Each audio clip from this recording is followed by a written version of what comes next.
ಉಡುಪಿಯ ಇಂದ್ರಾಳಿಯ ಕಲಾತಪ ಸಂಗೀತ ಶಾಲೆಯ ಆವರಣದಲ್ಲಿ ಕಲಾಕೌಶಲ್ಯ 2025 ಬೇಸಿಗೆ ಕಲಾ ಶಿಬಿರವು ಉದ್ಘಾಟನೆಗೊಂಡಿತು. ಬೇಸಿಗೆ ಶಿಬಿರವು ಏಪ್ರಿಲ್ 6ರಿಂದ 13ರವರೆಗೆ ನಡೆಯಲಿದೆ.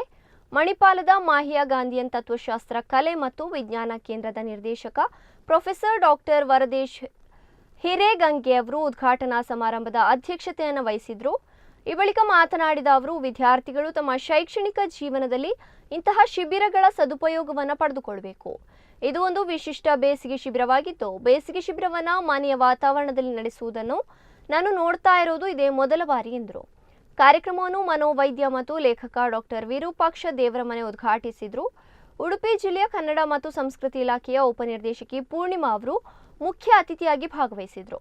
ರೋಟರಿ ಉಡುಪಿಯ ಅಧ್ಯಕ್ಷರಾದ ಗುರುರಾಜ್ ಭಟ್ ಶುಭಾಂಶನೆಗೈದರು. ಶಿಬಿರವು ಧ್ಯಾನ ಮತ್ತು ಪ್ರಾಣಾಯಾಮ, ಸಂಗೀತ, ಮಂಡಲಕಲೆ, ಕ್ಯಾಲಿಗ್ರಫಿ, ರಂಗಭೂಮಿ, ಯಕ್ಷಗಾನ ಮತ್ತು ಇತರ ಕಲಾ ಪ್ರದರ್ಶನಗಳಂತಹ ವಿವಿಧ ಶಿಬಿರಗಳನ್ನು ಹೊಂದಿದೆ. ಈ ಕಾರ್ಯಕ್ರಮದಲ್ಲಿ ಶಿಬಿರದ ಸಂಚಾಲಕರಾದ ಸುಬ್ರಹ್ಮಣ್ಯ ಭಾಸ್ರಿ, ಕಲಾತಪ ಸ್ಕೂಲ್ ಆಫ್ ಮ್ಯೂಸಿಕ್ನ ನಿರ್ದೇಶಕಿ ಶ್ರಾವ್ಯ ಎಸ್ ಭಾಸ್ರಿ, ಯೋಗ ಗುರು ಪಿ.ವಿ. ಭಟ್, ಸಂಗೀತ ತರಬೇತುದಾರ ಎಂ.ಎಸ್. ಗಿರಿಧರ್, ಕ್ಯಾಲಿಗ್ರಫಿ ತರಬೇತುದಾರ ಅಪರ್ಣ ಯು, ತರಬೇತುದಾರ ಸುಮನ್ ಆಚಾರ್ಯ, ವಿದ್ಯಾರ್ಥಿಗಳು, ಪೋಷಕರು ಮತ್ತು ಇತರ ಸದಸ್ಯರು ಉಪಸ್ಥಿತರಿದ್ದರು.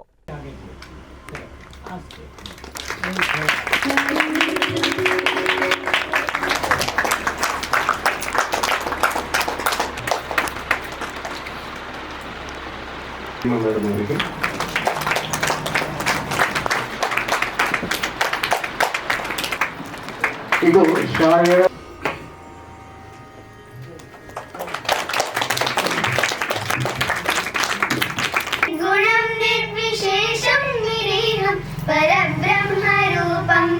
ಹಾಗೆ ಮಾಡಿದರೆ ಅಲ್ಲಿ ಏನಾದರೂ ತರಗೆಲೆಗಳನ್ನ ಅಥವಾ ಪೇಪರನ್ನು ಇಟ್ಟರೆ ಅದನ್ನ ಕೆಲಸವನ್ನ ಮಾಡಬೇಕು. ಆ ಕೆಲಸದ ಬಗ್ಗೆ ನಾವು ಅತಿಯಾದ ಕಾಳಜಿಯಿಂದ ಮಾಡ್ತೀವಿ.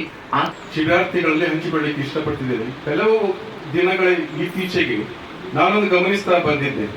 ಅದೇನಂತ ಕ್ಷೇತ್ರದಲ್ಲಿ ದೊಡ್ಡ ಸಾಧನೆಯನ್ನ ಮಾಡಿರುವವರು ಮತ್ತು ಇವೆಲ್ಲವೂ ಶ್ರಾವ್ಯ ಹೇಳಿದ ಹಾಗೆ ಇವೆಲ್ಲವೂ ಒಟ್ಟಾಗಿ ಈ ಕೆಲವು ದಿನಗಳಲ್ಲಿ ನಿಮ್ಗೆ ಸಿಗ್ತಾ ಇರುವಂತಹದ್ದು. ಇದು ಹಲವು ವರ್ಷಗಳಿಂದ ಹಲವು ಬೇಸಿಗೆ ಶಿಬಿರಗಳನ್ನು ನಾನು ನೋಡ್ತಾ ಬಂದಿದ್ದೇನೆ. ಈ ರೀತಿ ಆಗ್ತಾ ಇರುವುದು ಇದು ಮೊದಲನೆಯ ಬಾರಿ ಅಂತ ನಾನು ಶ್ರಾವ್ಯ ಬಹಳ ಅಪರೂಪದ ವಿದ್ಯಾರ್ಥಿ. ಅವಳಿಗೂ ಮತ್ತು ನಿಮಗೂ ಒಂದು ಹೋಲಿಕೆ ಇದೆ. ಕಲೆ ನಿಮ್ಮಲ್ಲೂ ಇದೆ, ಅವಳಲ್ಲೂ ಇದೆ, ಹೌದು. ಅದರ ಜೊತೆಗೆ ಅವಳಿಗೊಂದು ಮಗುವಿನ ಮನಸ್ಸಿಲ್ಲ.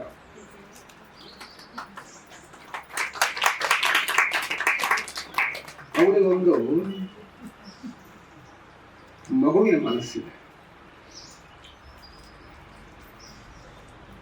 ಅದು ಈ ಮಗುವಿನ ಮನಸ್ಸು ಅನ್ನೋದು ಬಹಳ ಮಹತ್ವದ್ದು. ಯಾಕಂದರೆ ಮಗುವಿನ ಮನಸ್ಸು ಬಹಳ ಸ್ವಚ್ಛ, ಸರಳ, ಅದರಲ್ಲಿ ಕಲ್ಮಶಗಳಿಲ್ಲ, ನಿಷ್ಕಲ್ಮಶವಾದಂತಹ ಮನಸ್ಸು.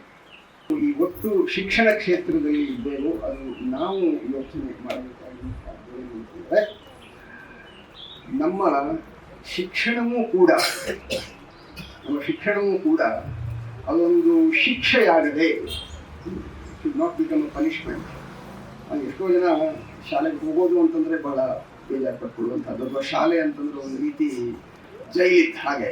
ಅಲ್ಲಿಯ ಒಂದು ಒಟ್ಟು ಆ ಶಿಸ್ತು, ಅಲ್ಲಿಯ ಒಂದು ಅತ್ಯಂತ ಬಿಗುವಾದಂತಹ ಒಂದು ವಾತಾವರಣ, ಒಂದು ರೀತಿ ಶಾಲೆಯ ಕುರಿತೇ ಒಂದು ರೀತಿಯ ಅವಜ್ಞೆಯನ್ನು, ಒಂದು ರೀತಿಯ ಅಲರ್ಜಿಯನ್ನು ಹುಟ್ಟಿಸಬಹುದಾದಂತಹ ಒಂದು ವಾತಾವರಣ ನಮ್ಮಲ್ಲಿ ಇದೆ. ನಮ್ಮ ಶಾಲೆಗಳು ಕೂಡ, ನಮ್ಮ ಶಿಕ್ಷಣವೂ ಕೂಡ ಅದೊಂದು ಶಿಕ್ಷೆಯಾಗದೆ ಎಲ್ಲವೂ ಕೂಡ ಈ ಹಾಬೀಸ್ನ ಮಾಡ್ಕೊಳ್ಬೇಕು. ಯಾಕೆ ಹೇಳಿ? ಯಾಕೆ ಅಂದರೆ ನಮಗೆ ಈ ಲೀಸರ್ ಟೈಮ್, ವಿಶ್ರಾಂತಿ ಸಮಯ ತುಂಬ ಸಿಗ್ತದೆ. ಶಾಲೆಗೆ ಹೋಗಿ ಬರ್ತೇವೆ, ಮತ್ತೆ ಒಂದಷ್ಟು ಹೋಮ್ವರ್ಕ್ ಮಾಡ್ಕೊಳ್ತೇವೆ, ಅದು ಬಿಟ್ಟರೆ ತುಂಬ ಖಾಲಿ ಸಮಯ ಸಿಗ್ತದೆ. ಖಾಲಿ ಸಮಯವನ್ನು ಯಾರು ಹೇಗೆ ಬಳಸ್ಕೊಳ್ತಾರೆ ಅವರ ಅಭಿವೃದ್ಧಿ ಅದರ ಮೇಲೆ ಡಿಪೆಂಡ್ ಆಗಿರ್ತದೆ. ಒಬ್ಬನಿಗೆ ಖಾಲಿ ಸಮಯ ಇದೆ, ಅವನು ಹಾಡು ಹೇಳ್ತಾನೆ, ಡ್ರಾಯಿಂಗ್ ಮಾಡ್ತಾನೆ, ಕ್ರಾಫ್ಟ್ ಮಾಡ್ತಾನೆ, ಪುಸ್ತಕ ಓದ್ತಾನೆ, ಕತೆ ಬರೀತಾನೆ, ಕವನ ಬರೀತಾನೆ, ಅವನ ಖಾಲಿ ಸಮಯವನ್ನು ಹವ್ಯಾಸವನ್ನು ಪ್ರವೃತ್ತಿಯಾಗಿ ಮಾಡ್ಕೊಳ್ಳಿಕ್ಕೆ ಸಾಧ್ಯ ಇದೆ ಅಲ್ವಾ?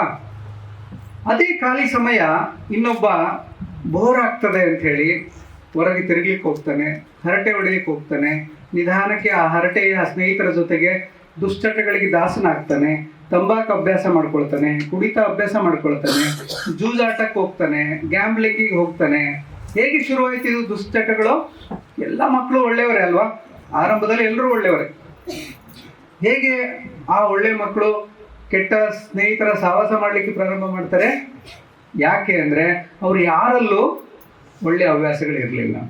ಒಳ್ಳೆಯ ಹವ್ಯಾಸಗಳಿದ್ದ ತಕ್ಷಣ ನಮಗೆ ಖಾಲಿ ಸಮಯ ಸಿಕ್ಕ ತಕ್ಷಣ ಅದನ್ನು ನಾವು ನಮ್ಮ ಹವ್ಯಾಸಗಳಿಗೆ ಸಮಯ ಮಾಡ್ಕೊಳ್ತಾ ಹೋಗ್ತೇವೆ.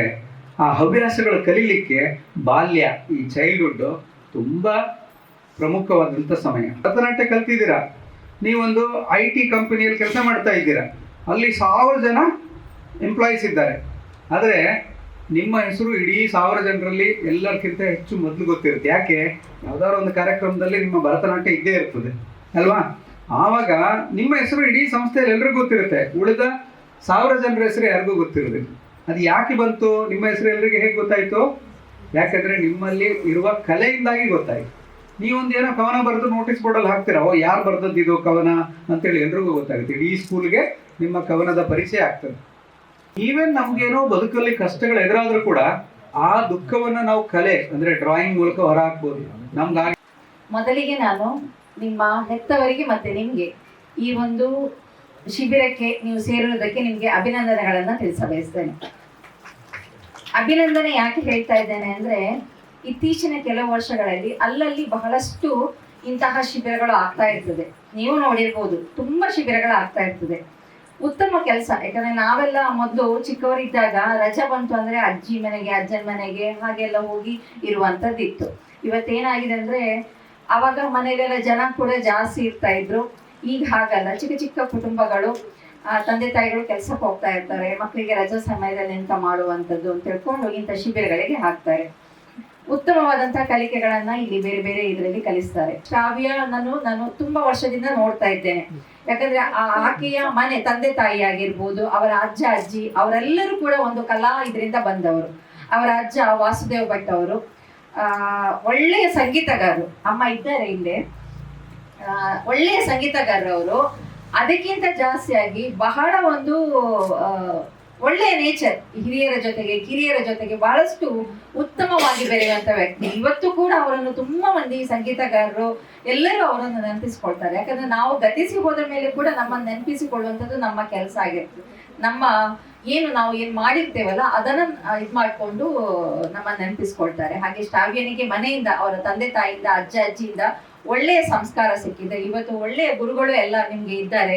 ಸಂಗೀತಕ್ಕೆ ಗಿರಿಧರ್ ಭಟ್ ಅವರು, ಯೋಗ ಸರ್ ಇದ್ದಾರೆ, ಇವರು ಮೇಡಮ್ ಅವರು ಇದ್ದಾರೆ, ಇಂಥವರನ್ನೆಲ್ಲ ಕರೆಸಿದ್ದಾರೆ. ಆಮೇಲೆ ಈಗಾಗಲೇ ಅವ್ರು ಹೇಳಿದ ಪಟ್ಟಿ ನಿಮ್ಗೆ ಅವರ ಬಗ್ಗೆ ಗೊತ್ತಿದೆಯೋ ಇಲ್ವೋ ಗೊತ್ತಿಲ್ಲ, ಬಟ್ ನಾನು ಅದೇ ಅನ್ಕೊಂಡೆ, ಇಷ್ಟು ಒಂದು ಕಡಿಮೆ ಇದರಲ್ಲಿ ರಿಜಿಸ್ಟ್ರೇಷನ್ ಫೀಸ್ ತಗೊಂಡು ಇಷ್ಟಿಷ್ಟು ದೊಡ್ಡ ಸಂಪನ್ಮೂಲ ವ್ಯಕ್ತಿಗಳನ್ನ ಅವ್ರು ಕರೆಸಿದಾರಲ್ಲ ಅಂತ ನಾನು ತುಂಬಾ ಆಶ್ಚರ್ಯಪಟ್ಟೆ. ಹಾಗಾಗಿ ಫೀಸ್ ಕೂಡ ಜಾಸ್ತಿ ಇರ್ಬೇಕು ಅಂತ ತಿಳ್ಕೊಂಡೆ. ಶ್ರಾವ್ಯ ಹೇಳಿದ್ರು, ಅದಕ್ಕೆ ನನಗೆ ಬಹಳ ಆಶ್ಚರ್ಯ ಆಯ್ತು. ಇಂಥದ್ದು ಒಂದು ಸೇವೆಯನ್ನ ಮಾಡಬೇಕು. ಮೊದಲಿಗೆ ರೋಟರಿ ಸಂಸ್ಥೆ ಕೂಡ ಇದಕ್ಕೆ ಸೇರ್ಕೊಂಡಿದೆ. ರೋಟರಿ ಅನ್ನೋದು ಸೇವಾ ಸಂಸ್ಥೆ. ಹೆಚ್ಚಾಗಿ ನಾನು ಕಂಡಿದ್ದು ರೋಟರಿಯನ್ನ ಸೇವಾ ಇದರಲ್ಲಿ, ಹಾಗೆ ಈ ಕಲೆಯ ಜೊತೆಗೆ ಸೇರಿಸಿಕೊಂಡು ಒಂದು ಉತ್ತಮ ಶಿಬಿರದ ಬಗ್ಗೆ ಹೇಳುವುದಂತಿದ್ರೆ, ನಾನು ಸುಬ್ರಹ್ಮಣ್ಯ ಭಾಸ್ಕರ್ ಅವರನ್ನ ನನ್ನ ರೋಟರಾಕ್ಟ್ ದಿನಗಳಲ್ಲಿ ಅಂದರೆ ಸುಮಾರು 30 ವರ್ಷದ ಹಿಂದೆಯೆಲ್ಲ ಬಲ್ಲೆ. ಅವರು ಒಬ್ಬ ವಿಶೇಷ ಚಿಂತಕರು, ಹಾಗೆಯೇ ಸಂಘಟಕರು ಕೂಡ. ಯಾವುದೇ ಕಾರ್ಯಕ್ರಮವನ್ನು ಮಾಡುವಾಗ ಶಿಸ್ತುಬದ್ಧವಾಗಿ ಮಾಡಿ ಮುಗಿಸ್ತಾ ಇದ್ದವರು. ಆಗಿನ ಕಾಲದಲ್ಲಿ 20-25 ವರ್ಷದ ಹಿಂದೆ. ಈಗಿನ ಕಾಲದಲ್ಲಿ ಹೇಗೆ ಹೇಳಿದರೆ, ಮಕ್ಕಳೊಂದಿಗೆ 9ನೇ ಕ್ಲಾಸ್ ಬರುವ ತನಕ ಏನಾದರೂ ಒಂದು ಎಕ್ಸ್ಟ್ರಾ ಕರಿಕ್ಯುಲರ್ ಆ್ಯಕ್ಟಿವಿಟೀಸ್ ಮಾಡ್ತಾ ಇರ್ತಾರೆ. ಒಂದು ಶಾಲೆಯಲ್ಲಿರುವ ಯಾವುದಾದ್ರೂ ಒಂದು ವಿಶೇಷವಾಗಿ NCC, ಸ್ಕೌಟ್, ಇಲ್ಲಾದರೆ ಭರತನಾಟ್ಯ, ಸಂಗೀತ ಇದಕ್ಕೆಲ್ಲ ಕಲಿಸ್ತಾ ಇರ್ತಾರೆ. ಒಂದು 10ನೇ ತಾರೀಕು ಬಂತು, 10ನೇ ತರಗತಿಗೆ ಬಂದಿರುವಂಥ ಆಗುವಾಗ ಅದನ್ನೆಲ್ಲ ಬಂದ್ ಮಾಡಿ 10, 11, +1, +2 PUCಗೆ ಎಲ್ಲ ಬಂದ್ ಮಾಡಿ, ಇದು ನಿಮ್ಮ ಜೀವನದ ಒಂದು ವಿಶೇಷವಾದ ದಿನಗಳು. ಇಲ್ಲಿ ನೀವು ಸಕ್ಸಸ್ ಆದರೆ ನೀವು ಮುಂದೆ ಜೀವನದಲ್ಲಿ ಸಕ್ಸಸ್ ಅನ್ನೋ ಹಾಗೆ ನಮ್ಮ ಪೇರೆಂಟ್ಸ್ ಎಲ್ಲ ನಿಮಗೆ ತಲೆಗೆ ತುಂಬಿರ್ತಾರೆ. ಹಾಗಾಗಿ ನಿಮಗೆ ಯಾವ ಕಲೆಯ ಬಗ್ಗೆಯೂ ಯಾವುದ್ರ ಬಗ್ಗೆಯೂ ಆಸಕ್ತಿ ಇಲ್ಲದೆ ಬರೀ ಓದು ಮಾರ್ಕ್ಗಳನ್ನು ತೆಗೆದುಕೊಳ್ಳುವ ಬಗ್ಗೆ ನಿಮಗೆ ತಲೆ ತುಂಬಿಸಿ ಮುಂದೆ ಇಂಜಿನಿಯರು ಡಾಕ್ಟರ್ ಆಗಿ ಯಾವುದೋ ಒಂದು ಸಿಟಿಯಲ್ಲಿ ಇರ್ತೀರಿ. ನಾವು ಸಣ್ಣವರಿರುವಾಗ ನಮಗೆ ಇಂಥ ಒಂದು ಶಿಬಿರಗಳು ಇರಲಿಲ್ಲ. ನಮಗೆ ಏನಿಲ್ಲ ಅಂದರೂ ರಜೆಯಲ್ಲಿ ಮರ ಹತ್ತೋದು, ಗೇರು ಹಣ್ಣು ಕೊಯ್ಯೋದು, ಮಾವಿನ ಮಿಡಿ ಕೊಯ್ಯೋದು, ಇದೇ ಕೆಲಸ ಮಾಡ್ತಾ ಇದ್ದವರು. ಇನ್ನೇನಿಲ್ಲ ಅಂದರೆ ನದಿ ಬದಿಗೆ ಹೋಗಿ 2 ಬಾಳೆ ದಿಂಡನ್ನು ಒಟ್ಟು ಮಾಡಿ ಸ್ವಿಮ್ಮಿಂಗ್ ಕಲ್ತವ್ರು ನಾವು. ನಿಮಗೆ ಇಂಥದ್ದೊಂದು ಅವಕಾಶಗಳು ಸಿಗ್ತಾ ಇದೆ.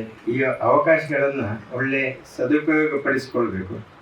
ಮತ್ತು ನೀವು ನಿಮ್ಮ ಅಪ್ಪ ಅಮ್ಮಂದಿರು 9ನೇ ಕ್ಲಾಸಿಗೆ ಮುಗಿಯುವಾಗ ಇನ್ನು ನಿಮ್ಮ